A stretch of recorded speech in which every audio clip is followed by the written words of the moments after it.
हमारे साथ हिंदुस्तान की एक बड़ी सियासी शख्सियत डॉक्टर शफीकुर रहमान बर्क साहब हैं। जिस तरह से संभल में इलेक्शन चल रहा है, इनके पोते यहाँ से इलेक्शन लड़ रहे हैं MIM से। डॉक्टर साहब, किस तरह का माहौल अभी चल रहा है, आप देख कर?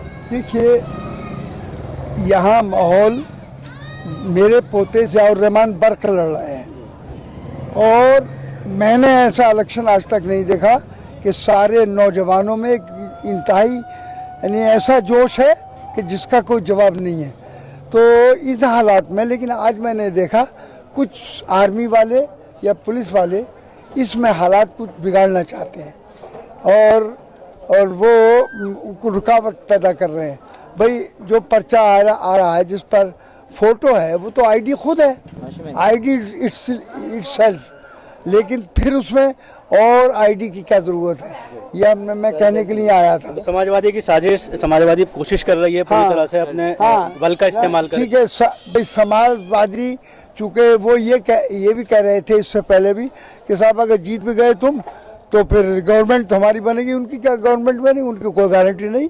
मैं समझता हूँ कि उनमें तो आपस में बहुत इख्तलाफ है, उनकी गवर्नमेंट नहीं बनेगी जगह। तो पूरे उत्तर प्रदेश की सियासत की अगर बात करें तो समाजवादी के खिलाफ अभी तकरीबन एक हफ्ते से माहौल बना है और BSP के फेवर में मुस्लिम काफ़ी जाते हुए नजर आ रहे हैं। हाँ, इस वक्त पोजीशन यही है कि इस वक्त जिनके साथ जुल्म और ज़्यादती हुई है वो मुसलमान इनको सपोर्ट करने के लिए तैयार नहीं।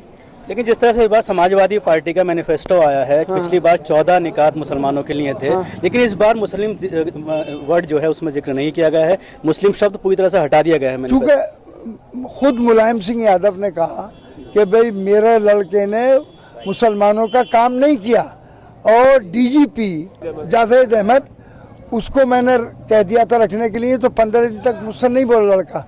तो इससे साफ पता चलता है कि वो मुसलमानों के फेवर में नहीं है। जिस तरह से मुजफ्फरनगर फसादात की बात करें या उसके अलावा 200 से ज़्यादा फसादात पूरे 5 साल के पीरियड में हुए और मुसलमानों को बिल्कुल इग्नोर किया गया। खासतौर से अभी अगर बात की जाए कि स्टेज पर कोई भी मुस्लिम बड़ा नेता नजर नहीं आ रहा है समाजवादी और कांग्रेस के। ये तो साफ जाहिर है भाई, मुजफ्फरनगर में जो मुसलमानों का कत्लेआम हुआ, हमारी माँ बेटियों की जो बेहुरमती हुई, बेइज्जती की गई है जिस तरीके से, या जैसे अखलाक अहमद दादरी का मामला था और जिन कितने मामले हैं उस पर इन्होंने कोई तवज्जो नहीं की। वोट दिया मुसलमानों ने, इनको हुक्मरान बनाया मुसलमानों ने, लेकिन मुसलमानों के हिस्से में ना कोई सर्विस आई और बल्कि फसादात आए। आप MIM को किस तरह से उत्तर प्रदेश में देखते हैं, जिस तरह से इल्ज़ामात असदुद्दीन ओवैसी पर भी लगते हैं कि वो BJP से मिले हुए हैं और पोलराइजेशन का काम कर रहे हैं? नहीं, देखिए, ये तो कोई भी किसी के मुतालिक कह सकता है।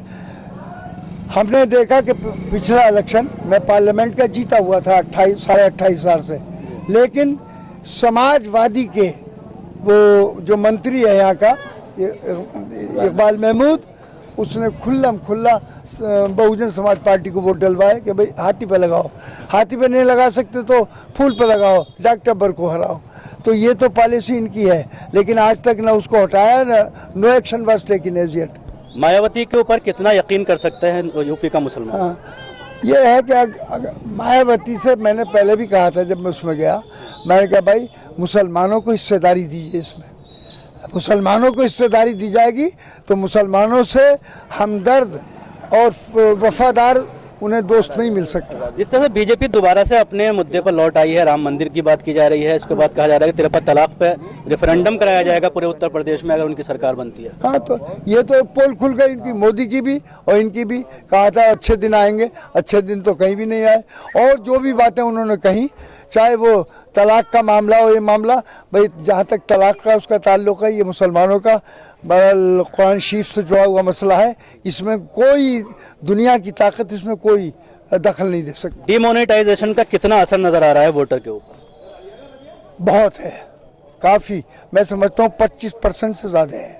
शुक्रिया। ये थे डॉक्टर शफीकुर रहमान बर्क जो बता रहे थे कि किस तरह से इनके जो पोते लड़ रहे हैं वो बहुत अच्छी फाइट कर रहे हैं और इनको उम्मीद है कि वो जीत कर आएंगे। लेकिन साथ ही इनका ये कहना है कि मायावती को मुसलमानों को साथ लेने के लिए जो वादे कर रही हैं उस पर अमल करना होगा, तभी कुछ उत्तर प्रदेश में सियासी सूरत बदल सकती है।